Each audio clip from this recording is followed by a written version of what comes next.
So good morning all. तो आज हम जो बात करेंगे कमेटीज के बारे में बात करेंगे। जैसे हमने लास्ट में बात की थी कि दो टाइप की कमेटीज रहती हैं, कैबिनेट एंड पार्लियामेंट्री। अंडरस्टूड। तो आज जो हमारा बेसिकली ये रहेगा, ये सिंपल कमेटीज का रहेगा कि कमेटीज हमारी कितनी टाइप की हैं और उन कमेटीज का क्या रोल है। एक सिंपल हम ओवरव्यू की बात करेंगे, ज्यादा लंबा टॉपिक नहीं लेंगे। अंडरस्टूड। तो इसके बारे में अगर मैं बात करूं तो आप सबको पता होगा parliament Lok Sabha plus Rajya Sabha plus president रहते हैं। तो लोकसभा राज्यसभा जो भी है ये सभी आपकी इलेक्टेड पोस्ट है ना। जितने एमपीज हैं, मेंबर्स हैं, वो सभी इलेक्टेड हैं। इनका जो गवर्निंग बॉडी रहती है, जो एग्जीक्यूटिव पार्ट रहता है, वो बेसिकली कमेटीज का रहता है। हर लोकसभा में जैसे पार्लियामेंट्री कैबिनेट होगी तो पार्लियामेंट में लोकसभा राज्यसभा दोनों आ चुके हैं, कैबिनेट में कैबिनेट की कमेटी आ गई। बेसिकली कैबिनेट जो है वो आपकी एग्जीक्यूटिव बॉडीज हैं। एग्जीक्यूटिव मींस मेंबर से हटके जिन्हें कैबिनेट में पार्ट मिला है। और पार्लियामेंट्री आपकी सारी टोटल बॉडी होगी जो responsible to the cabinet, parliament है। अंडरस्टूड। तो इसमें कैबिनेट और पार्लियामेंट्री कमेटीज बेसिकली अगर मैं एमपीज के साथ कंपेयर करूं तो ये एग्जीक्यूटिव वो बॉडीज हैं जो पार्लियामेंट में डिसीजन लेते हैं कि ये पॉलिसी बनेगी, ये आर्टिकल बनेगा, ये अमेंडमेंट बनेगी, अमेंडमेंट हुई है, इस अमेंडमेंट से ये एक्ट चेंज होगा, ये रूल चेंज होगा, ये नई पॉलिसी बनेगी। तो वो जो सभी एक्टिविटीज होती हैं, जो एक्शन होते हैं, वो बेसिकली कमेटीज लेती हैं। अंडरस्टूड। कमेटीज में आपको पता होगा, हमने जब बात की थी तो जो कमेटीज हमारी बेसिकली रहती हैं वो कमेटीज हमारी दो टाइप की रहती हैं। First one is standing committee and second one is ad hoc committee. ये सबको याद होगा, लास्ट लेक्चर में बात हुई थी। Committee standing and ad hoc दो कमेटीज रहती हैं। ये रहती हैं आपकी जो परमानेंट कमेटीज हैं। अंडरस्टूड। और ये रहती हैं जो ऑन डिमांड बनती हैं, जिन्हें आपका प्राइम मिनिस्टर, प्रेसिडेंट या कोई भी सुप्रीम कोर्ट किसी को डायरेक्ट कर सकती है, वो दो कमेटीज रहती हैं। ये परमानेंट होती हैं, ये आपकी रहती ही हैं जो एग्जीक्यूटिव पार्ट होती है, executive organ of the legislative bodies है। अंडरस्टूड। तो इसी के साथ हम बात करेंगे। तो अभी हम स्टैंडिंग कमेटीज की बात करेंगे।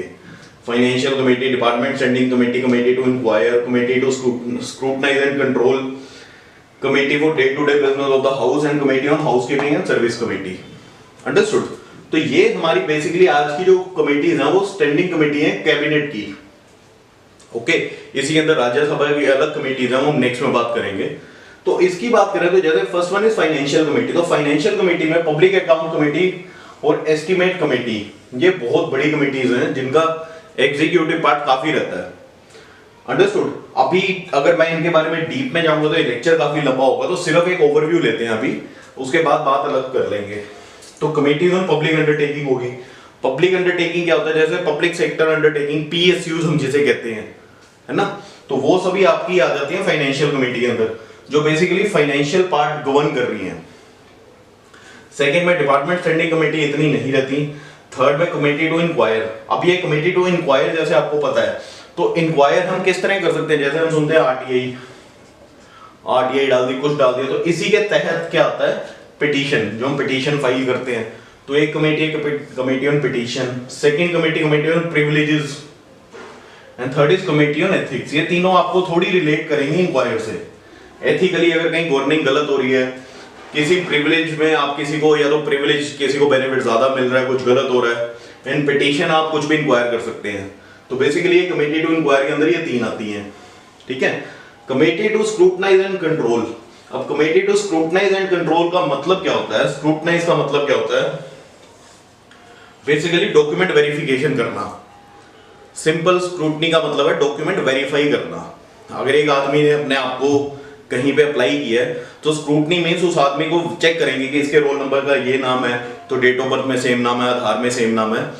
तो इसके तहत जो कमेटी है उसका रोल क्या रहता है? गवर्नमेंट एश्योरेंस का, committee on sub legislation, paper laid on table, welfare of एससीज and STs, women empowerment and officers of profit. इन तीनों से आपको रियलाइज होगा कि ये चीज कहां रिलेट कर रही है।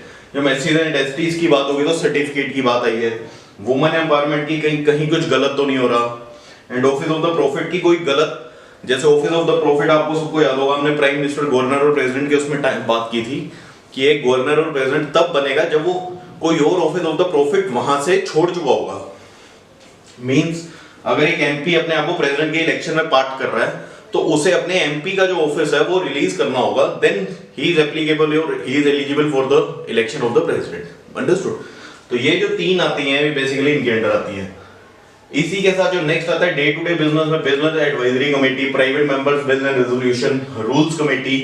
अब एक कमेटी मेन है जो एब्सेंट हो the member on the sitting of that house, कि एक हाउस में जो सिटिंग हुई 543 एग्जांपल के तौर पे हम काउंट करें तो 543 में लेट अस सपोज 540 है, जो 3 मेंबर एब्सेंट है उनकी जो डे टू डे बिजनेस की कमेटी है वो इनका रिकॉर्ड मेंटेन करती है कि कौन कितने दिन से एब्सेंट है, किस कॉन्स्टिट्यूएंसी का वो मेंबर है जो एब्सेंट है, उसकी जगह कोई और आ रहा है या नहीं आ रहा है। अंडरस्टूड? तो ये डे टू डे बिजनेस में आता है।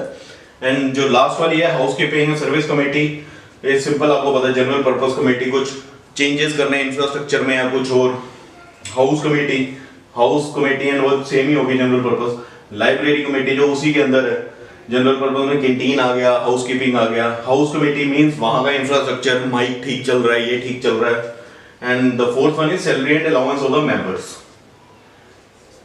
Salary and allowance of the members कौन हुए यहाँ पे, जो मेंबर ऑफ दैट हाउस, उनकी सैलरी और उनके अलाउंस। तो ये जो 5-4 काम है ये हाउस कीपिंग। इन कमेटी से आपको एक चीज समझ आ रही होगी कि ये कमेटी, जितनी कमेटीज हमने बात की है, ये कमेटी जो भी आपकी लेटेस्ट तो पार्लियामेंट में जितने भी एक्शन लिए जाते हैं किसी भी चीज के, हर चीज की एक कमेटी ऑलरेडी डिसाइडेड है। चाहे वो सैलरी की बात हो, चाहे वो वेलफेयर की बात हो, चाहे वो इंक्वायर की बात हो, चाहे वो पब्लिक अकाउंट्स की बात हो, किसी भी चीज की बात हो, तो आपको हर एक चीज के लिए कमेटी दी हुई है।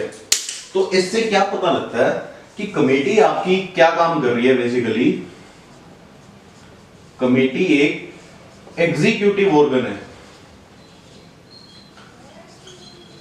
एग्जीक्यूटिव ऑर्गन मींस एग्जीक्यूट करना, जिसने काम करना है, किस वे में करना है, कैसे करना है, वो एग्जीक्यूटिव बॉडी हुई।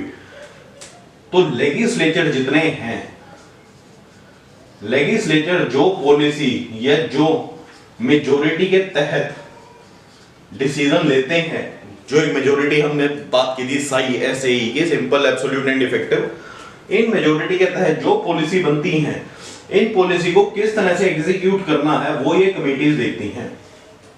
अंडरस्टूड? इनका सिंपल मतलब यही है कमेटीज का कि हर एक काम के लिए कमेटी डेडिकेटेड है।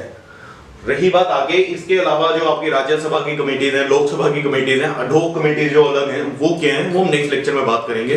फिलहाल मेरा आपको एक ओवरव्यू देने का मतलब था इस टॉपिक के तहत, जो मुझे लगता है आप सबको समझ जरूर आया होगा।